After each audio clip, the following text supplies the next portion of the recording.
రాక్షస సంహారం చేసిన వాళ్ళ గురించి చెప్పమంటే మనం విష్ణువుని చెబుతాం, అప్పుడప్పుడు శివుణ్ణి కూడా చెబుతాం.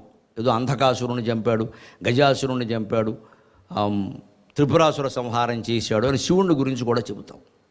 గణపతి గురించి ఎక్కువ చెప్పమండి రాక్షస సంహారం విషయంలో. ఆయన ఎంతసేపు సిద్ధి బుద్ధి కోరికలు ఓ చోట కూర్చోవడం అనుకుంటాం, చాలా పొరపాటు మాట.